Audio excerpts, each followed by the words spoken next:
3 years before the events of the film, mysterious apex predators known as reapers emerged from sinkholes underground, exterminating most of humanity.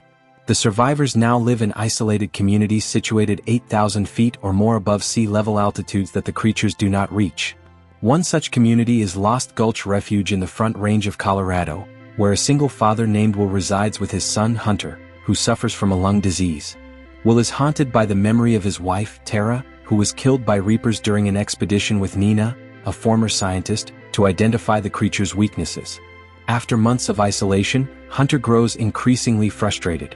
Neighboring communities have turned off their radios to conserve electricity and now communicate using flags.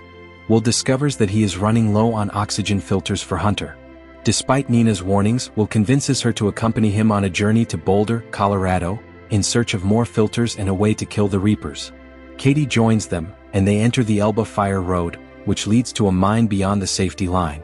Nina carries a compass device she invented that detects nearby reapers due to their high bioelectromagnetic pulses. Along the way they gather supplies including a grenade launcher, and follow the road to a former ski area.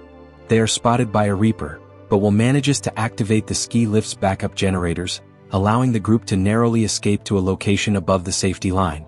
They rest at an old lodge, where Nina theorizes that the reapers do not eat or sleep, suggesting they are not biological creatures. The following morning the group arrives at a former mining tunnel familiar to Will from his time as a miner.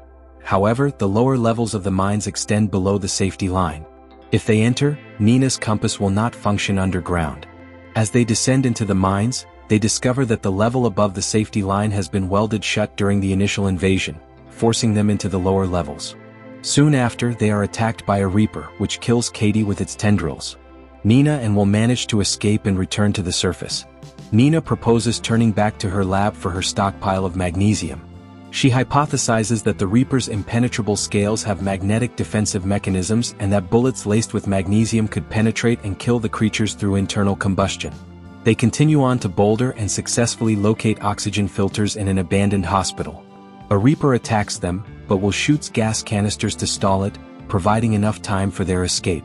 Although Will is eager to return to Hunter, Nina persuades him to help her get back to her former lab at the U.S. Department of Energy. During their time together, Will learns that Nina lost her family in a reaper attack. She allows him to return to his son while she continues her research on how to defeat the creatures.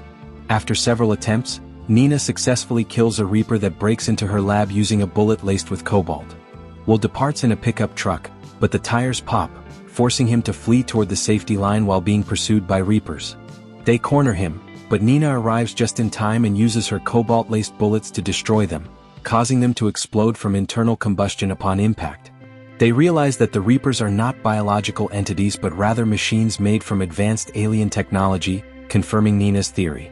They return to Lost Gulch, where Will is reunited with Hunter. Nina raises a pirate flag to signal the nearby communities in the Rocky Mountains, indicating that a reaper has been killed. The communities resume radio communication and start arming themselves with cobalt-coated bullets to fight back against the reapers.